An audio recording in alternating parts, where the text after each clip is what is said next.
Shalom Bapak Ibu, selamat pagi. Kita berkumpul lagi dalam ibadah raya 28 Juni 2020. Kami undang Bapak Ibu untuk bangkit berdiri untuk menaikkan pujian Lingkup Biku.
Baik Bapak Ibu yang dikasih dalam Tuhan, kami undang untuk menyanyikan pujian berikutnya. Ada satu sobatku yang setia.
Bapak Ibu yang dikasihi Tuhan, tiba saatnya kita masuk dalam firman Tuhan. Mari kita angkat pujian, kasih setiamu.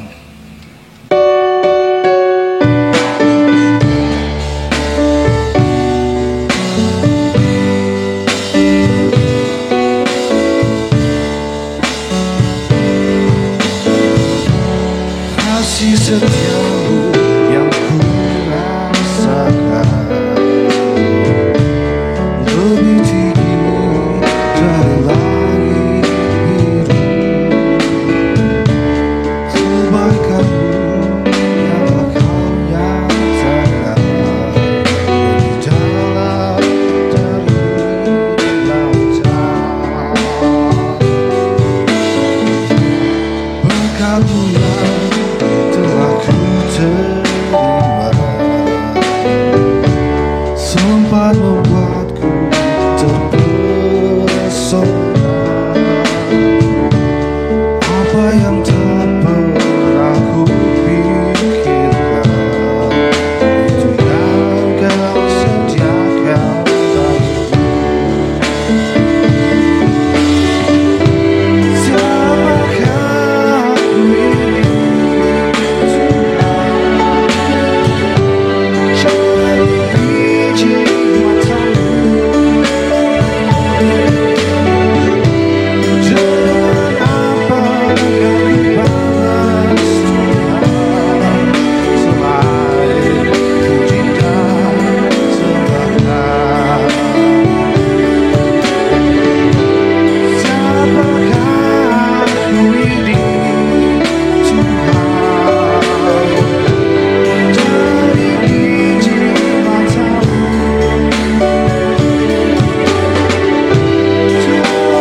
Shalom, puji nama Tuhan. Selamat pagi Bapak Ibu, saudara-saudara kekasih dalam Tuhan Yesus, yang pada hari ini diperkenankan oleh Tuhan untuk boleh mengambil bagian dalam ibadah. Pada minggu pagi hari ini, saya terlalu percaya semuanya oleh karena kemurahan dan daripada penyertaan daripada Tuhan Yesus saja. Maka daripada itu Bapak Ibu sekalian, setiap kesempatan, setiap perubahan yang terjadi dalam hidup kita, kita terlalu percaya bahwa ini adalah merupakan bagian di dalam rencana Allah, di dalam rancangan Allah yang memiliki kuasa yang jauh lebih tinggi daripada kuasa-kuasa yang ada di dalam hidup ini. Sekalipun kita sebagai manusia yang adalah ciptaan Allah, yang diberikan hak oleh Allah untuk menentukan, untuk memiliki sebuah kehendak dalam dirinya, atau kehendak bebas di dalam diri manusia.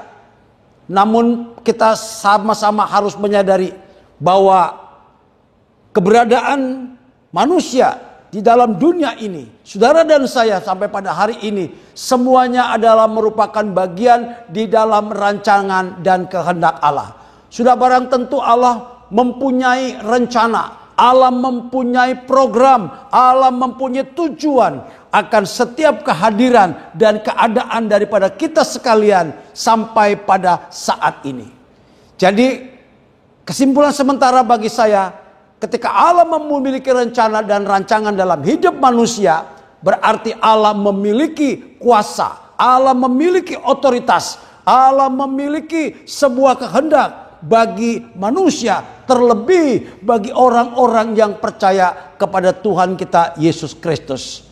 Nah, ketika kita menghadapi berbagai-bagai persoalan, ketika kita menghadapi pergumulan, ketika Bapak Ibu menghadapi masalah dalam hidup ini, bukan artinya Tuhan tidak mau menolong, bukan artinya Tuhan tidak mendengar setiap doa dan permohonan kita untuk kita boleh terhindar daripada setiap persoalan tersebut. Tetapi seringkali kita tidak berjalan di dalam rencana Allah. Bapak Ibu tidak hidup di dalam rancangan Allah. Artinya kita tidak tunduk dan taat kepada otoritas yang Allah sendiri miliki, yaitu otoritas tertinggi di dalam hidup manusia, yaitu saudara dan saya.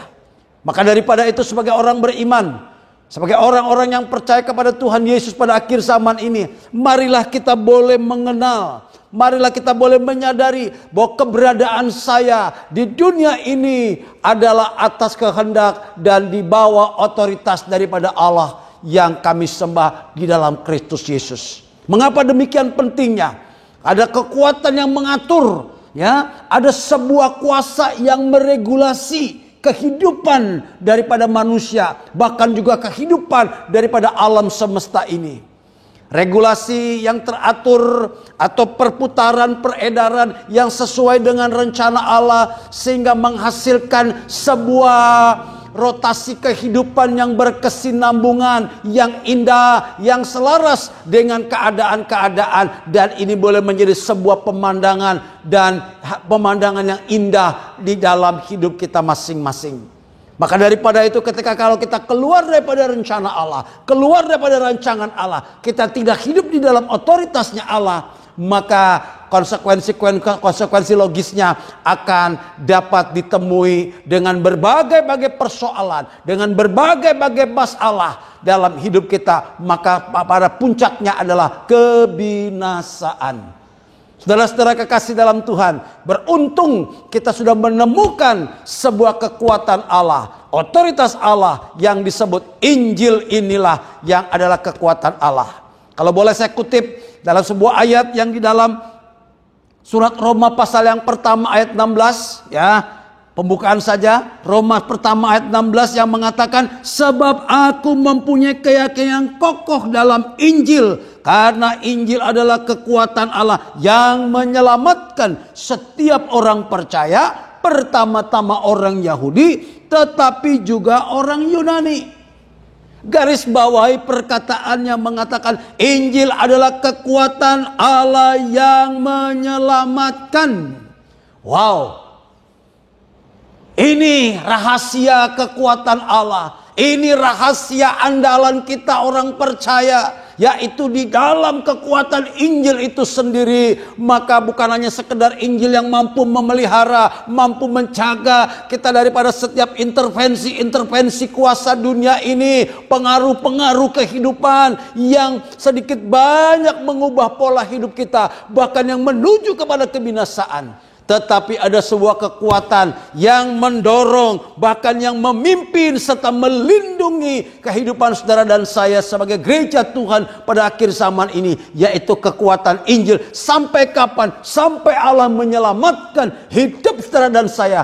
Artinya masuk ke dalam perhentian Allah sesuai dengan panggilan dan kemurahan Allah dalam hidup ini. Oh, luar biasa. Kekuatan Injil ini sangat luar biasa. Maka ini harus senantiasa kita dengungkan, harus kita gemakan, harus kita ingat. Pada saat engkau lemah, pada saat engkau susah, pada saat engkau ada banyak air mata, penderitaan, keadaan ketidakberdayaan dalam hidup ini, ingat ada sebuah kekuatan yang tidak terbatas, kekuatan yang unlimited, yaitu kekuatan Injil Yesus Kristus.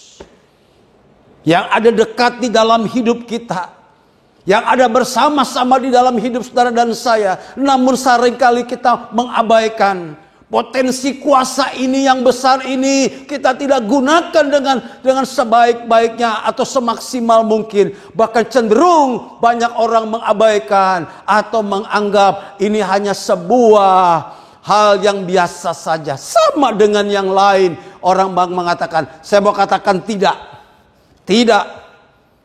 Dalam kekristenan ada kuasa. Di dalam iman percaya kepada Kristus ada kekuatan Allah yang bekerja. Manakala Bapak, Ibu dan saudara-saudara sekalian, engkau hidup di bawah otoritas yang daripada Allah. Maka judul firman Allah pada pagi hari ini saya beri judul, firman Tuhan adalah otoritas yang tertinggi. Firman Tuhan ini harus menjadi panglima tertinggi dalam setiap aspek kehidupan kita. Kepada Dialah kita tunduk dan taat, serta melakukan apa yang ditulis, apa yang disampaikan kepada manusia pada akhir zaman ini. Dan mulai pada zaman dahulu kala, zaman perjanjian lama sampai kepada perjanjian baru, ketika seseorang tidak hidup di dalam otoritas Allah, tidak hidup dalam ketaatan kepada Allah, tidak hidup di dalam garis komandonya Allah, maka dia akan ditolak oleh Allah. Lihat, Allah tidak pernah main-main, Allah tidak pernah berkompromi dengan ketidaktaatan, Allah tidak pernah mentolerir sedikit pun ketidaktaatan di dalam diri manusia. Apalagi bagi orang-orang yang telah dipanggil dan dipilih oleh Allah. Oh, ia sangat menjaga sekali. Ia sangat memperhatikan. Allah sangat memelihara hidup orang-orang yang telah dipanggil dan dipilih oleh Dia. Maka daripada itu kita bersyukur kepada Tuhan. Di samping itu kita harus menyadari bahwa hidup saya dan saudara sekalian adalah hidup dalam panggilan dan pilihan Allah. Maka kita bersyukur kepada Dia. Sekaligus kita juga harus menjaga ritme kehidupan yang sesuai dengan firman Allah. Saya ingin mengambil contoh, ada salah satu tokoh Alkitab yang tidak taat akan panggilan dan pilihan Allah, yang tidak taat akan otoritas daripada Allah. Maka ada konsekuensi-konsekuensi yang ia hadapi di dalam kehidupannya. Dia ditolak oleh Allah. Oh, luar biasa. Mari saya ingin baca dari kitab 1 Samuel pasal 15. Kitab 1 Samuel pasal 15 ayat yang ke-22. Demikian firman Tuhan. 1 Samuel pasal 15 ayat 22. Tetapi jawab Samuel. Jawab Samuel ini ditujukan kepada yang namanya Raja Saul. Dikatakan, apakah Tuhan itu berkenan kepada korban bakaran dan korban sembelihan sama seperti kepada mendengarkan suara Tuhan? Sesungguhnya mendengarkan lebih baik daripada korban sembelihan, memperhatikan lebih baik daripada lemak domba-domba jantan. Bapak Ibu, saudara-saudara sekakasih dalam Tuhan, berawal hal ini atas pilihan dan panggilan Allah atas seorang pemuda yang bernama Saul, untuk ia ditunjuk dan diurapi oleh Allah lewat hambanya Nabi Samuel untuk menjadi raja atas kaum Israel. Saul dari kaum yang kecil, dikatakan dari keluarga yang kecil, yaitu keluarga suku Benyamin. Dari sana ia diambil, dipilih oleh Allah dan diurapi. Oh, suatu kehormatan, suatu hal yang luar biasa. Saul diangkat oleh Allah untuk menjadi raja atas suku bangsa Israel. Tetapi apa terjadi? Saul ketika dia melihat keadaannya, dalam kekuasaannya, dia lupa untuk taat kepada yang memberi amanat atau yang memberi mandat, yaitu Allah sendiri. Ketika bangsa Israel dalam sebuah ancaman peperangan, yaitu selalu bermusuhan dengan orang-orang bangsa-bangsa di sekitarnya. Pada saat ketika itu ada satu bangsa namanya bangsa Amalek. Perintah Allah kepada Samuel untuk disampaikan kepada Saul yang mengatakan tumpas seluruh penduduk daripada negeri Amalek itu. Baik dari rajanya, baik orang dewasa, kaum perempuan, anak-anak, sampai hewan ternaknya. Semuanya harus ditumpas, harus dibunuh semuanya. Tanpa belas kasihan. Wow. Ini perintah Allah yang disampaikan oleh hambanya Nabi Samuel untuk dilakukan oleh Saul pada waktu itu.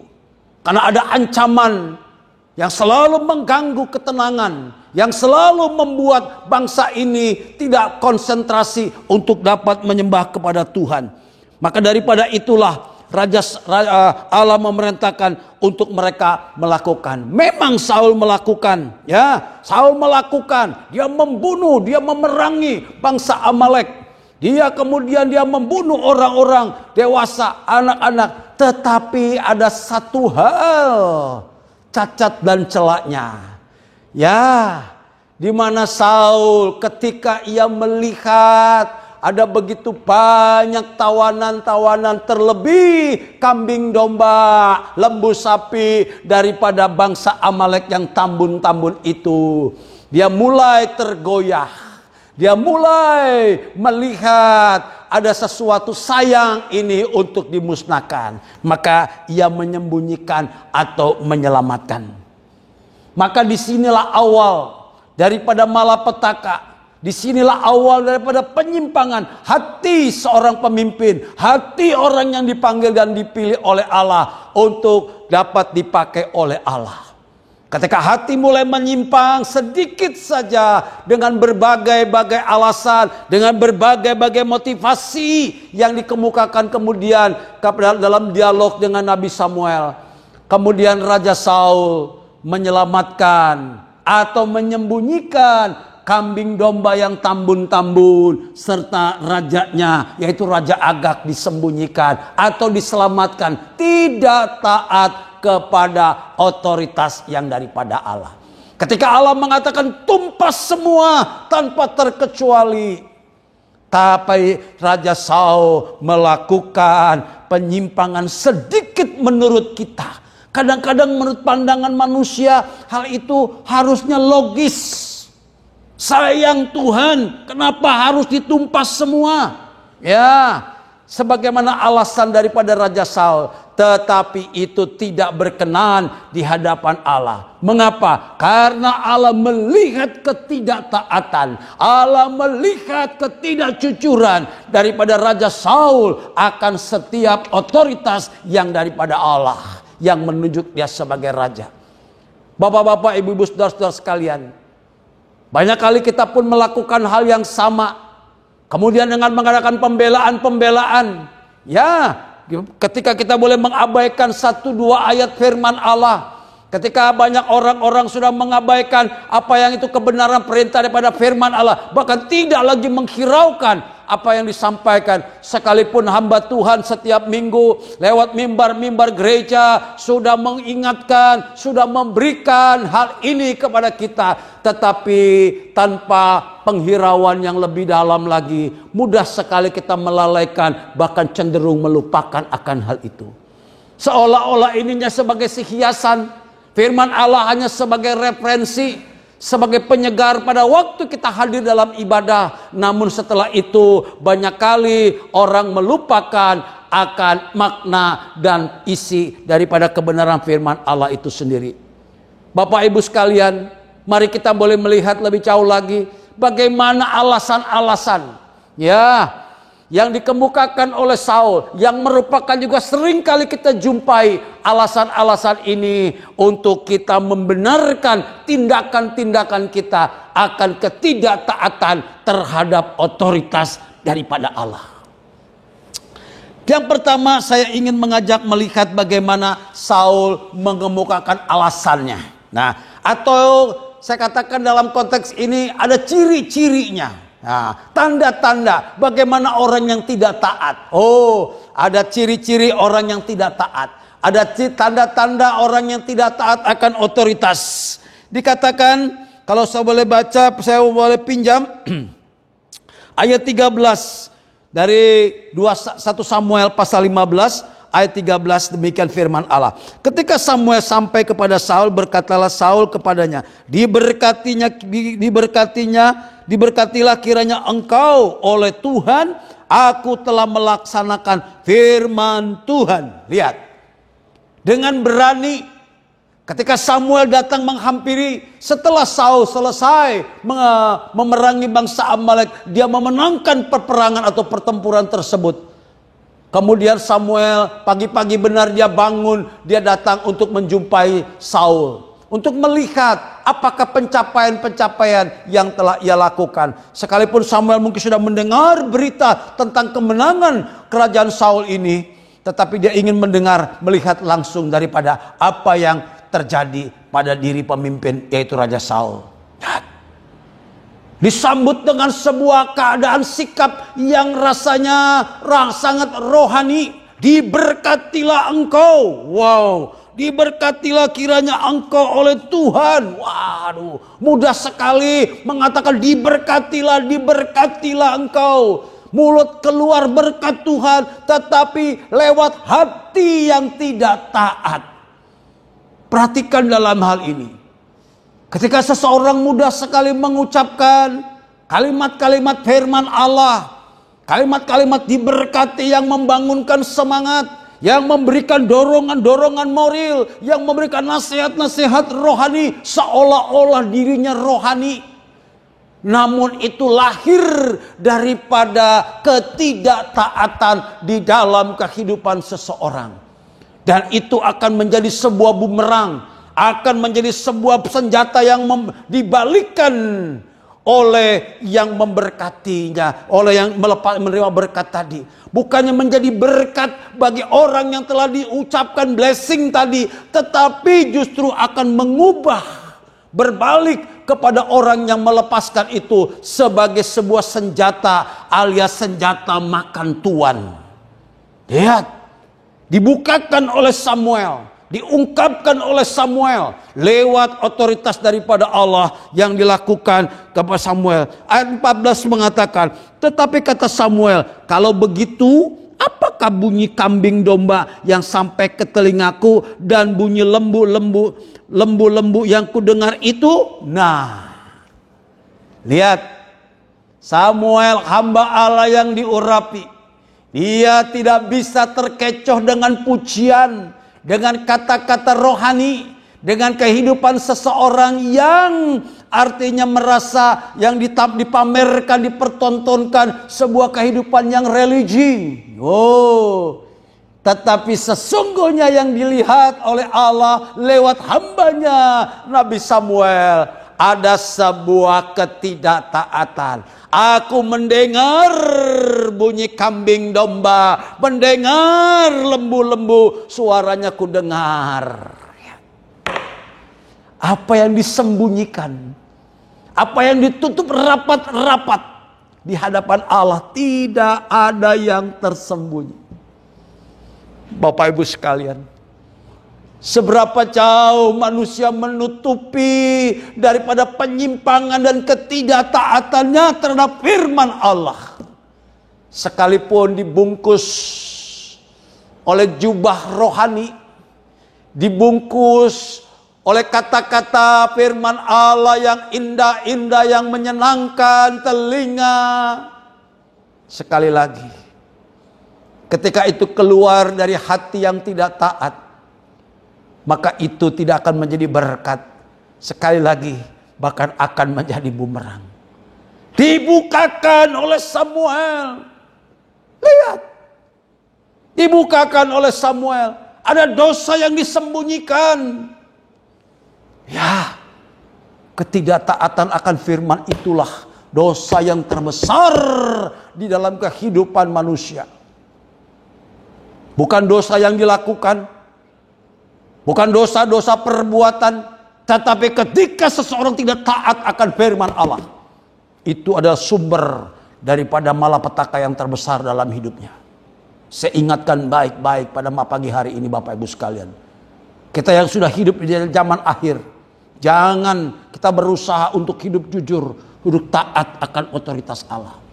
Jangan kita bernegosiasi atau berkompromi dengan dosa. Lihat, setelah ditegur demikian, apa yang Samuel lakukan? Ada saja Saul lakukan, ada alasannya. Ada alasannya. Ya. Jadi yang pertama tadi apa? Orang yang tidak taat adalah orang yang selalu menampilkan jubah rohani. Nah ini, jubah rohani. Seolah-olah rohani sekali, tapi pada hakikatnya hati-hati, hati-hati. Yang kedua, boleh kita perhatikan. Yang kedua, ayat 15 selanjutnya. Jawab Saul, semuanya itu dibawa oleh orang Amalek daripada orang Amalek, sebab rakyat menyelamatkan kambing domba dan lembu-lembu yang terbaik dengan maksud untuk mempersembahkan korban kepada Tuhan Allahmu, tetapi selebihnya telah kami tumpas. Tidak cukup, tidak berhenti sampai dengan penampilan rohaninya saja, padahal isinya ketidaktaatan. Ciri yang kedua, lihat, ada alasan yang dia kemukakan. Di samping mempertontonkan, menunjukkan kehidupan rohaninya, kemudian ada alasan dia ungkapkan. Rakyat yang menyimpan, rakyat yang menyelamatkan dengan maksud tujuan supaya apa? Buat dibawa menjadi korban sembelihan, korban persembahan bagi Allah. Apakah Allah berkenan terhadap korban dari ketidaktaatan, terhadap korban dari kecurangan, daripada korban hasil penipuan, hasil perkara-perkara yang tidak benar dalam hidup ini? Sama sekali Allah tidak berkenan. Allah bukan Allah yang mudah disogok oleh korban yang bertambun-tambun lembu sapi. Allah tidak bisa disogok oleh materi saudara dan saya. Allah tidak bisa disogok oleh berbagai-bagai tipu daya kita untuk menunjukkan kalau kita rohani. Tapi dia melihat sampai sejauh kedalaman hati kita. Adakah kita taat akan firman Allah? Bapak Ibu saudara-saudara sekalian, mari kita boleh belajar meninggalkan kalau masih ada kepura-puraan, masih ada kepalsuan di dalam ibadah kita, masih ada sesuatu alasan-alasan untuk membenarkan apa yang kita dapati dengan tujuan kan buat pekerjaan Tuhan. Saya melakukan ini nanti saya bagi korban buat Tuhan. Tapi ingat, kita sudah tidak taat akan firman Allah. Bapak Ibu saudara-saudara kekasih dalam Tuhan, Saul melakukan hal yang demikian. Kedengarannya baik, kedengarannya penuh dengan belas kasihan. Sayang Tuhan, lembu sapinya tambun-tambun, kambing dombanya bersih bagus, semuanya tidak bercacat. Bukankah ini dibutuhkan untuk korban persembahan? Ya, itu asumsi, analisa manusia. Tapi bukan itu yang Allah inginkan. Apakah Allah tidak sanggup menyediakan korban baginya? Lembu sapi, kambing domba yang tambun, yang tanpa cacat. Allah sanggup. Allah Jehovah Jireh. Allah yang mengadakan. Allah yang menyediakan bagi saudara sekalian. Dari yang tidak ada menjadi ada. Bukan kita yang mengupayakan. Tapi Allah yang menyediakan. Oh, luar biasa, luar biasa. Mari jangan sampai kita memakai paradigma atau memakai sistem daripada dunia ini yang menguasai hati dan pikiran kita. Sekalipun Allah sudah mengatakan tumpas semua tanpa belas kasihan. Banyak kali oleh karena kemanusiaan, karena belas kasihan, sayang Tuhan dimusnahkan, sayang dibunuh Tuhan. Bukankah ini juga nanti bermanfaat untuk pekerjaan Tuhan, bermanfaat untuk korban, bermanfaat untuk membangun gereja, bermanfaat untuk penginjilan, bermanfaat untuk diakonnya. Banyak alasan kita sekalian. Tapi kalau hasilnya didapati dari ketidaktaatan, jangan harap kita akan diterima korban persembahannya kepada Tuhan. Memang apa yang dikorbankan itu ketika dalam keadaan sempurna dan baik, tetapi unsurnya keluar daripada kehidupan atau daripada hati yang jujur dan taat akan kebenaran firman Allah. Sehingga Allah menyatakan lewat firman-Nya, dikatakan, saya ulang lagi, apakah Tuhan berkenan kepada korban bakaran atau korban sembelihan? Sama sekali tidak, sama sekali seperti mendengar suara Tuhan. Sesungguhnya mendengar itu lebih baik daripada korban sembelihan. Mendengar dan mentaati firman Allah itu lebih baik daripada korban yang kita bawa kepada Tuhan. Sekali lagi, Tuhan tidak pernah mau berkompromi dengan dosa. Dia tidak mau disogok dengan apa yang kita punya, dengan materi-materi yang kita miliki. Mungkin gereja atau hamba Tuhan bisa Bapak Ibu atau kita lakukan, kita bisa kita tutupi di depan mereka. Ya, hamba Tuhan manusia, Samuel juga manusia. Bisa mungkin Samuel tidak, tetapi ada suara Allah yang memperdengarkan, suara daripada embikannya kambing domba dan lengunya lembu sapi tadi. Allah sanggup. Samuel bisa dibohongi, hamba Tuhan bisa dibohongi, diperdaya. Ada korban ini Pak, ada persembahan buat membangun pekerjaan Tuhan, buat ini, buat penginjilan dan sebagainya. Oh, pendeta dengan senang hati, dengan tulus hati menerimanya, berdoa, Tuhan berkati Tuhan saudara ini yang sudah membawa korban persembahan. Tapi kata-kata, oh tidak, akan berbalik, bukan menjadi berkat. Lihat, manusia terbatas, hamba Tuhan terbatas, tapi Allah yang tidak terbatas itulah dia pemilik otoritas tertinggi.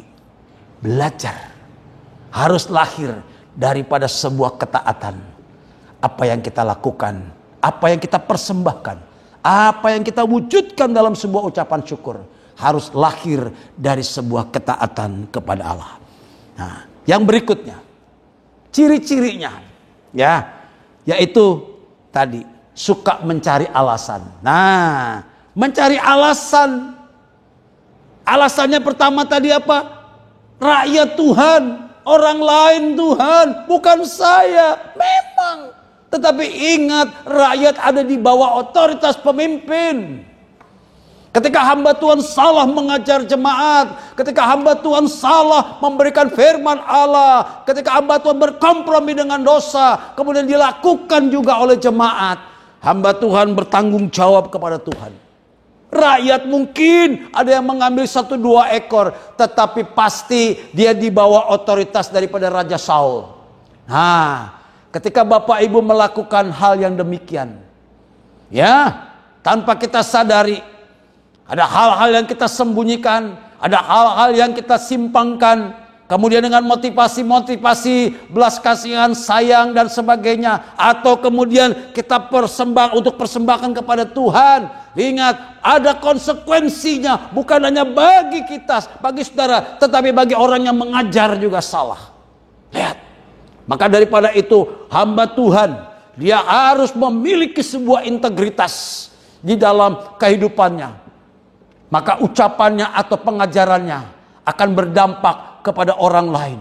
Tetapi ketika pengajaran itu benar, kudus dan murni yang ia sampaikan, tanpa motivasi yang lain. Namun ketika penerimaannya bagi jemaat, saya mau katakan penerimaannya dalam ketidaktaatan, maka itu akan terpulang kepada masing-masing pribadi kita masing-masing. Ya, seorang Samuel Apa yang telah dikatakan firmankan oleh Allah kepada dia sampaikan sepenuhnya kepada Saul. Tidak dikurangi, tidak dilebihi, tidak untuk motivasi daripada Samuel. Dia seorang hamba yang jujur, hamba yang setia dan diurapi oleh Allah. Lihat Samuel. Samuel sudah menyampaikan kepada Saul, tapi Saul yang melakukan penyimpangan. Ya, ingat, Samuel berani menegur seorang raja. Lihat, konsekuensinya mungkin dia tahu. Tetapi dengan ketaatannya kepada firman Allah, Samuel menegur dengan keras. Apakah Tuhan berkenan kepada korban bakaran? Ya, tapi Tuhan berkenannya apa? Sesungguhnya mendengarkan lebih baik daripada korban bakaran. Mendengarkan firman Allah lebih baik dan lebih taat. Ketika kita mendengar taat akan firman dan melakukannya, pasti korban persembahan Bapak Ibu, korban sembelihan saudara sekalian adalah korban yang dihasilkan dengan ketaatan akan firman Allah. Inilah ciri-cirinya. Ya, ciri-cirinya yaitu tadi. Yang pertama tadi, suka memamerkan, suka mempertontonkan ya kehidupan yang rohani. Kemudian dia juga suka mencari alasan. Pihak ketiga, bukan saya Tuhan. Nah, ini pihak ketiga seringkali. Bukan saya. Banyak kali kita lempar terus. Tidak pernah mau bertanggung jawab. Mari Bapak Ibu sekalian kita mulai belajar hidup bertanggung jawab. Akan setiap ungkapan dan ucapan kita. Terlebih kita juga bertanggung jawab kepada seluruh keluarga kita. Orang-orang dipercayakan kepada kita sekalian. Untuk kita bangun, untuk kita bina, untuk kita ayomi. Karena dituntut, bahkan terlebih seorang hamba Tuhan, seorang gembala jemaat. Dia juga dituntut untuk apa? Untuk dia menyampaikan kebenaran firman Allah dengan jujur dan murni di hadapan Allah. Tanpa ada motivasi-motivasi lain. Harus itu semuanya. Masa-masa kini harus adalah masa-masa pemurnian. Masa-masa kini kita bukan lagi hidup di dalam zaman yang mudah dan enak. Tetapi saya mau katakan bagi Bapak Ibu sekalian, masa kini adalah masa-masa persiapan untuk kita menanti kedatangan Tuhan. Sedikit waktu lagi Tuhan sudah mau datang. Di sana sini kita sudah mulai banyak mendengar kabar-kabar yang tidak mengenakan, tidak menyenangkan dan bahkan memberikan kekhawatiran, kecemasan. Saya mau katakan ini semuanya harus terjadi. Tetapi bagi kita sekalian, mari kita berjaga-jaga waspada. Kita perbaiki nilai-nilai rohani kita. Kita perbaiki karakter-karakter iman percaya kita. Kita perbaiki perilaku-perilaku kita sekalian. Mari kita belajar sedikit demi sedikit menuruti akan apa firman Allah sampaikan. Bapak Ibu sekalian, ini yang Tuhan mau. Ini yang Tuhan mau bagi kita sekalian. Dia mendengar apa yang disembunyikan. Dia mendengar suara daripada kambing domba sampai ke telinga Samuel. Ya, dia mendengar. Tidak ada yang tidak terdengar. Apa yang disembunyikan itu juga yang akan diungkapkan bagi kita sekalian. Lihat, konsekuensinya apa? Konsekuensi orang tidak taat apa? Sangat jelas sekali dalam konteks berikutnya. Kalau boleh kita baca lebih lanjut bagaimana Saul ya telah ditolak oleh Allah. Lihat, ditolak oleh Allah. Dikoyakkan kerajaannya. Kalau saya mulai baca ayat 28, saya mau lompat ayat 28. Kemudian berkatalah Samuel kepadanya, Tuhan telah mengoyakkan daripadamu jabatan raja atas Israel pada hari ini. Dan telah memberikannya kepada orang lain yang lebih baik daripada kamu. Kerajaan Saul dikoyakkan. Kerajaan Saul diruntuhkan, tahtanya diturunkan oleh Allah. Hanya karena dosa. Dia menyimpan kekayaan, rampasan daripada bangsa Amalek. Bahkan ia juga menyelamatkan daripada rajanya itu Raja Agag.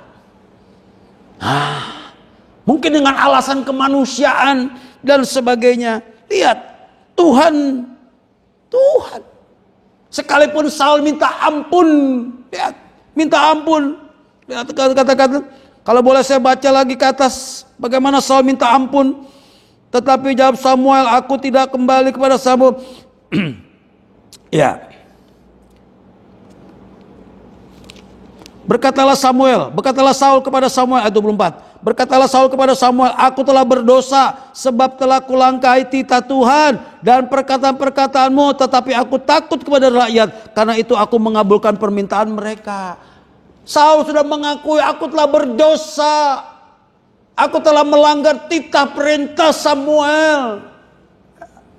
Tapi malah lebih takut kepada rakyat. Lebih takut kepada orang lain, lebih takut kehilangan jabatan, lebih takut kehilangan teman, lebih takut kepada ancaman-ancaman daripada dunia ini, daripada dia takut dan taat kepada otoritas Allah. Bapak Ibu sekalian, jangan seperti Raja Saul. Jangan seperti Raja Saul. Seolah-olah Tuhan mau dibela. Seolah-olah Tuhan mau dikompromikan. Tidak. Tuhan kita adalah Tuhan yang tidak dapat dikompromikan dengan dosa. Jadi konsekuensinya, akibatnya kerajaan Saul dikoyakkan. Bahkan keturunan Saul sudah tidak ada lagi. Semuanya binasa. Lihat. Hebat. Tapi kalau penggantinya berikutnya, kalau kita baca selanjutnya, bagaimana Tuhan telah memilih seorang hambanya Daud. Ya, bahkan kerajaannya kokoh terus. Keturunannya terus sampai kepada Kristus. Lihat, orang yang berkenan, orang yang taat akan firman. Daud juga bisa melakukan dosa, tapi Daud tetap taat. Taat tidak berargumen. Daud tidak mencari alasan. Daud tidak mencari pembenaran diri. Ketika dia ditegur oleh Nabi Nathan, dia minta ampun sejadi-jadinya, sesungguh-sungguhnya, tanpa alasan. Daud tidak berkata, kenapa Bersheba itu mandinya di situ? Kenapa begini? Salah siapa? Tidak. Aku telah berdosa. Tapi pengakuan Saul tadi, memang dikatakan aku telah berdosa. Tetapi dikatakan apa lebih? Tetapi aku takut kepada rakyat. Itu yang tidak boleh. Mengaku dosa harus tanpa reserve, tanpa alasan. Itu yang harus menjadi sebuah ketetapan dalam hidup orang percaya. Konsekuensinya dikoyakkan. Keturunannya bahkan tidak ada lagi. Habis semua, tidak ada yang mewarisi. Betapa nahasnya. Betapa menyedihkannya. Bapak Ibu sekalian, gambarannya bagi kita pun hal yang sama. Ketika ketidaktaatan, maka kita tidak bisa mewarisi kehidupan dunia ini. Kita tidak bisa mewarisi keteladanan kepada keturunan, bahkan keturunannya juga tidak bisa melanjutkan hal-hal apa yang baik dan yang benar di mata Tuhan. Karena hidup yang kita hidupi bukan hanya untuk hidup kita sendiri hari ini. Bukan hanya untuk hidup yang saya hidupi hari ini. Tetapi ini harus berdampak kepada generasi berikutnya. Kepada keturunan kita berikutnya. Terus ini akan berdampak terus. Maka engkau akan menjadi orang-orang yang berbahagia di dalam Tuhan. Dimulai dari apa? Ketaatan akan kebenaran firman Allah. Ketaatan akan suara Tuhan. Dan hidup di dalam berkemenangan. Apa jaminannya sekarang? Kalau dari konsekuensi, ada jaminan bagi orang-orang yang taat otoritas. Ya, ada jaminan. Kitab Mazmur. Ya. Mazmur pasal 89. Ayat yang ke-36. Kitab Mazmur 89 ayat 36 mengatakan demikian. Sekali aku bersumpah demi kekudusanku, tentulah aku tidak akan berbohong kepada Daud. Atau dalam terjemahan lain mengatakan, aku tidak akan melanggar perjanjianku, dan apa yang keluar dari bibirku tidak akan kuubah. Terjemahan lainnya. Jadi sekali Allah sudah mengucapkan, sekali firman sudah keluar, Allah tidak akan melanggar, bahkan tidak bisa melanggar perjanjiannya. Apa yang sudah keluar dari mulut Allah, dari bibir Allah, dikatakan tidak akan kuubah. Ini tidak akan diubah. Sebuah hal yang permanen. Sesuatu hal yang patut untuk kita pegang erat-erat dalam hidup ini. Bahwa Allah tidak akan bisa mengubah perjanjiannya dalam hidup orang-orang percaya. Namun demikian, Allah tetap menuntut bagi kita sekalian, ayo kita mau taat akan otoritas Allah. Perkataan firman Allah, Injil kekuatan Allah ini, mari kita mau belajar taat. Sekalipun orang lain tidak taat, orang lain mengabaikan, tapi bagi saudara dan saya, ketika engkau taat, ada upah yang Tuhan berikan. Wow, ada upah. Jangan terpengaruh dengan orang lain, jangan terpengaruh dengan dunia ini yang sedang berubah perilaku kehidupannya. Tetapi firman Allah tidak akan pernah berubah. Maka daripada itu Bapak Ibu sekalian, yang pada hari mendengar firman Allah, ketika engkau melakukannya dengan setia dan jujur, percaya ada hidup yang berbeda yang akan Tuhan tampilkan dalam kehidupan kita sekalian. Janjinya ya dan amin. Ketika taat otoritas, maka disitulah akan terjadi sebuah kehidupan yang betul-betul yang Tuhan berikan bagi kita sekalian. Sebagai ayat penutup, saya ingin bacakan 1 Yohanes pasal 3. Surat 1 Yohanes pasal yang ketiga. Ayat yang ke-22, demikian firman Tuhan. 1 Yohanes pasal 3 ayat 22. Dan apa saja yang kita minta, kita memperoleh daripadanya, karena kita menuruti segala perintahnya dan berbuat apa yang berkenan kepadanya. Ini pegang baik-baik. Luar biasa.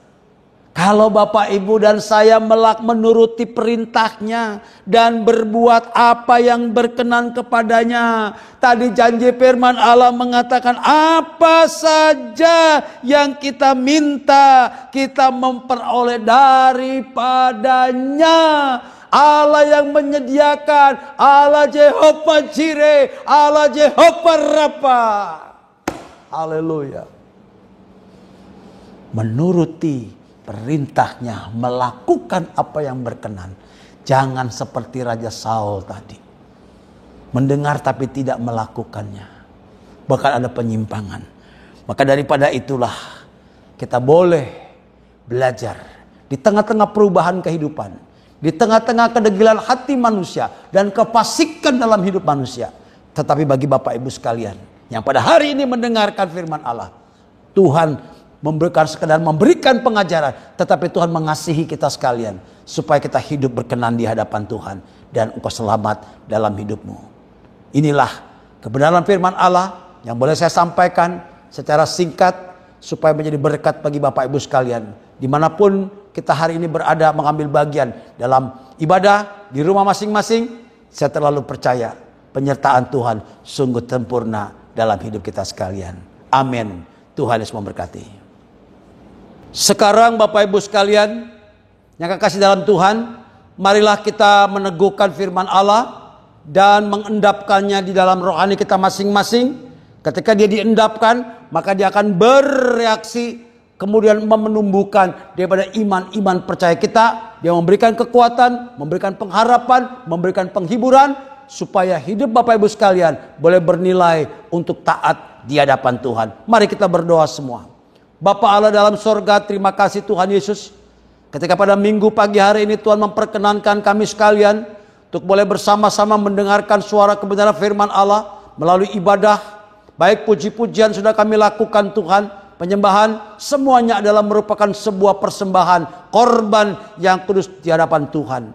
Marilah Bapa, kira kau boleh melihat sampai sejauh mana kekudusan, ketulusan, ketaatan kami akan firman Allah, baik melalui pujian, penyembahan, para pemain musik, semuanya Tuhan, ketika kami melakukan dalam kekudusan, ketaatan yang sungguh-sungguh, aku percaya Tuhan, janji firman Allah akan digenapi. Apa saja yang kami minta, maka Tuhan akan menyediakan atau mengabulkannya.